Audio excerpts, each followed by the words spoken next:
Estamos reunidos aquí, la comunidad de autoformación de Paracoto, para presentarles un pequeño resumen sobre el segundo módulo de formación del Diplomado Vida y Obra de nuestro libertador Simón Bolívar. En el periodo de la conquista del territorio venezolano se sucedieron múltiples batallas porque los distintos caciques que conformaban las diversas naciones que ocupaban el territorio ofrecieron resistencia frente a el colono que estaba invadiendo su territorio. Y de entre todos estos caciques resalta el cacique Guaycaipuro, que en su momento fue electo Guapotori de todas las naciones indígenas. Era como decir el cacique de caciques, ¿no? Y en nuestra tierra de aquí de Paracoto, es donde estamos, hay vestigios en cuanto a los nombres de los lugares, ¿verdad?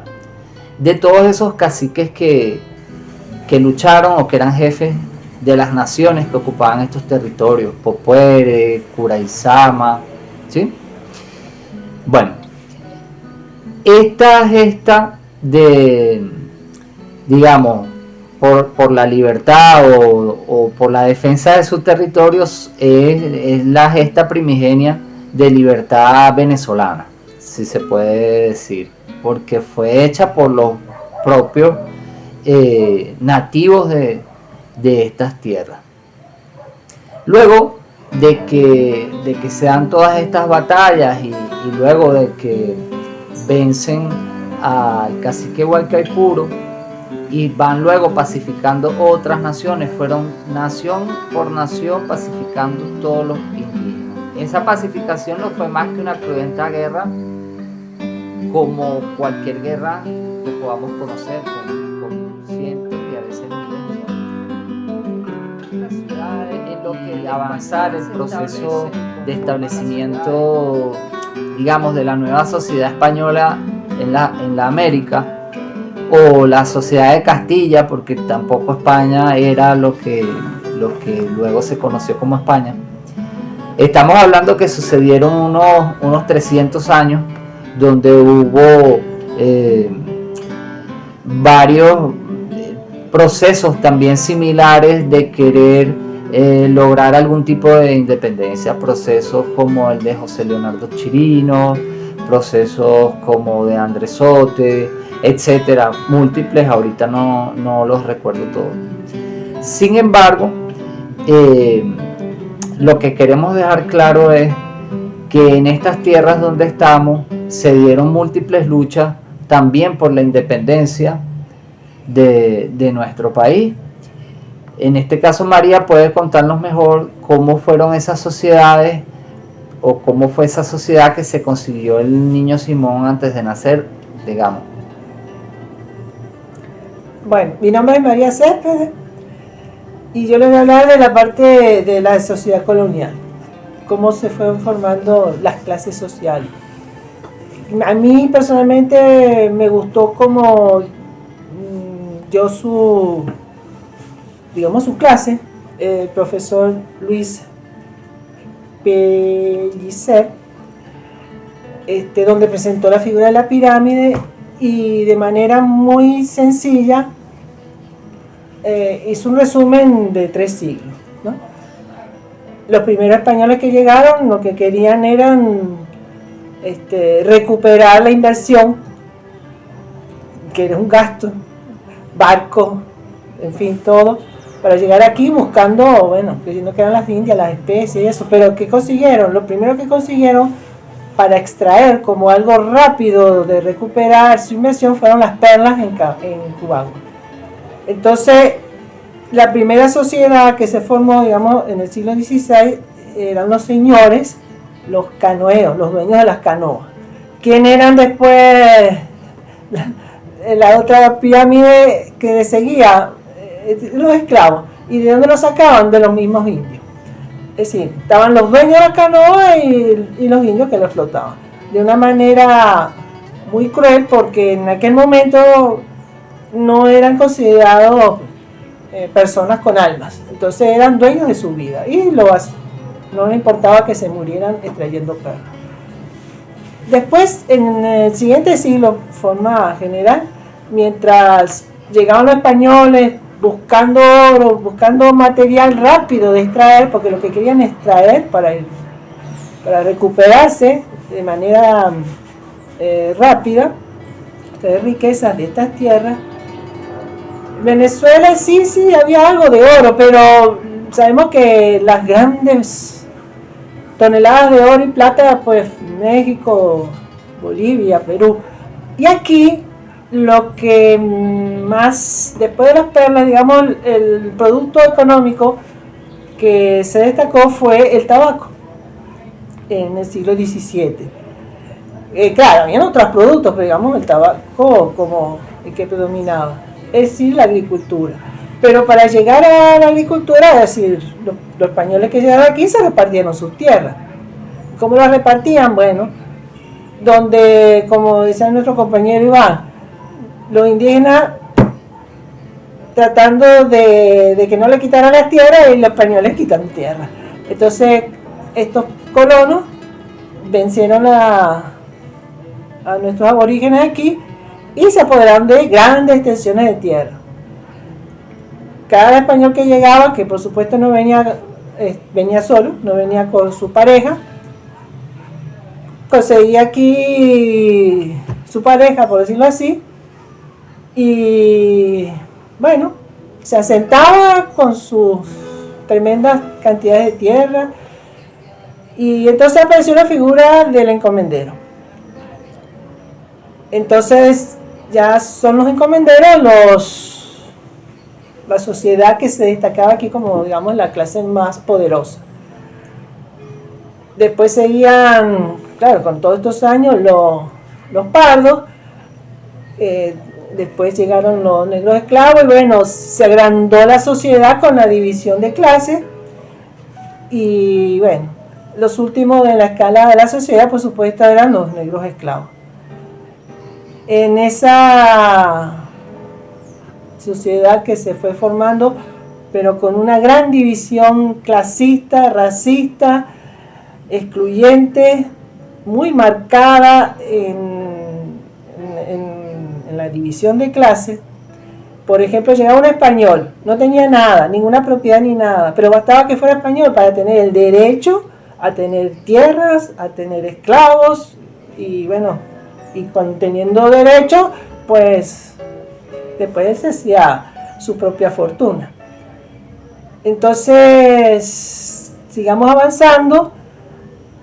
En el siglo XVII tenemos que también, aparte agrícola, tenemos el añil, la caña de azúcar y también, aparte ganadera, los cueros. Entonces, todo esto que implicaba tener grandes extensiones de tierra. Y bueno, la familia de Bolívar fue uno de esos, su abuelo fue uno de los fundadores que participó en esa repartición de tierra. Tenía buenos cargos en la aduana, en la hacienda. Después los Bolívar fueron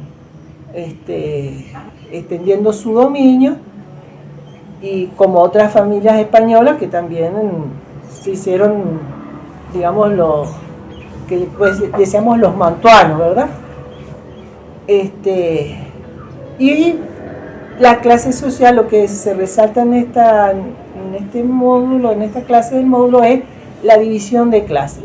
Bolívar nació en esa sociedad colonial racista, clasista, excluyente, pero tenemos un pero. La madre de Bolívar falleció, bueno, él queda huérfano pequeño. ¿Y quién lo? Pero entonces lo importante de destacar es que esta sociedad colonial racista, clasista, excluyente, cómo influyó en todo este proceso de la manera de ver la vida en cuanto a esta sociedad y cuando nació Bolívar, cómo estaba esta sociedad colonial. No quiero extenderme más, creo que... Seguimos con Bolívar. Seguimos con Bolívar, Lilia, por favor. Sí, claro, que Bolívar, como ya Lilia González, para presentarme. Tal como lo dice María, Bolívar se crió en esta sociedad mantuana, eran unas personas muy adineradas, dueños de muchas tierras, pero el chico pues pierde su madre tanto pequeños, por documento pierde la madre y pierde el padre, entonces se lo dejan a su tío, que no le gustaba mucho la cosa de tener niños y el niño no se daba con el tío.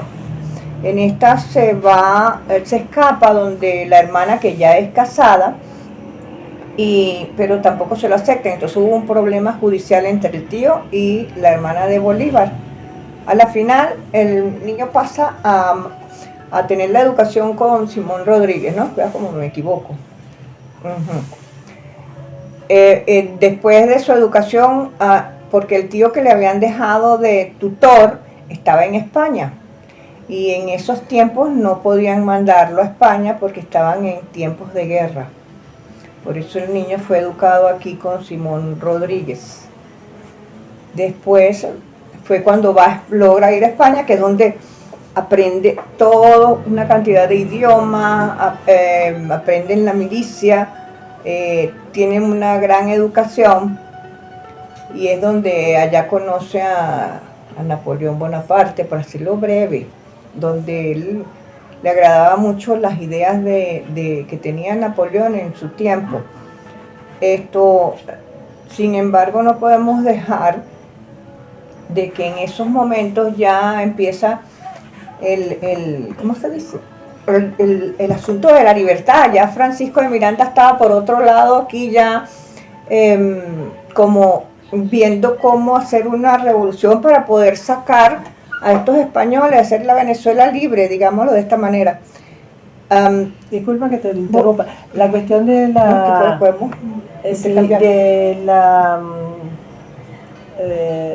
en Francia, ¿verdad? Las ideas revolucionarias, igualdad, fraternidad, que le gustaba de Napoleón, era lo que él le llamaba la atención de Napoleón. Entonces, bueno, cuando termina, pues vendrá otra vez, vuelve de nuevo y empieza ya a organizar esta revolución que querían hacer. No, pero de Napoleón no era de la Revolución Francesa, que no la lidera Napoleón. Pero lo que pasa es que Napoleón cambió de revolucionario a emperador. Sí, él cambió. Sí. Ajá. Sí, claro. Ese es lo que pasa es que, bueno, como vamos siendo breves, pero sí, ese era su... Él comenzó como contra el emperador, después se volvió emperador. Exacto, después que él logró los objetivos que podía porque tener. Es que había una parte donde Bolívar presencia la coronación de Napoleón y no le agradó. Y ahí fue que se decepcionó. Sí, ahí se decepcionó, sí. Entonces, bueno, es más o menos lo que y allá en Italia, en ese momento. El juramento en Italia, antes de Nicotá.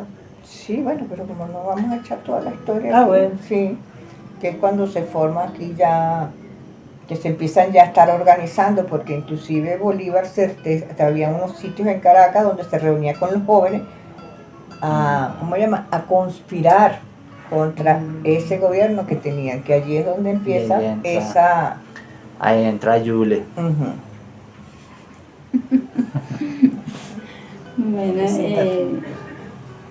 mi nombre es Yuleida Díaz y el tema de la Constitución de la Primera República inicia el 2 de marzo de 1811, donde se reúne el Libertador con algunas otras personas para dar inicio a lo que se desenlaza el 19 de abril, un jueves santo, en la plaza de Caracas. Desde allí se da el inicio de la lucha de la independencia a través de las diferentes batallas, siendo una de ellas la más establecida, como fue la del 24 de junio, la batalla de Carabobo. Ya, corta. No te vayas tan adelante. Sí. Ah, sí, porque llegamos hasta 1811. No, hasta la declaración de Sí, lo único que independencia. habla es del tema La declaración de la viene el declaración 5. de independencia, que No hay nada. el año siguiente fue el 19 de abril de 1810. Todo lo que ellos sociedad patriótica. ellos convocan al Congreso Ujú. y conforman el Congreso con miembros de 7 provincias de las 10, ¿sí? Y establecen la primera constitución. Es todo lo que Todavía no he hecho solamente. ninguna batalla ni nada, pura declaración Sí. y Pura habladera, pues, No, o sea, las no, mesas no, técnicas de Bueno, Caracol. Lilia, Sí, te digamos. explico. Lo explicó María hace rato. Los mantuanos estaban bravos con Empara.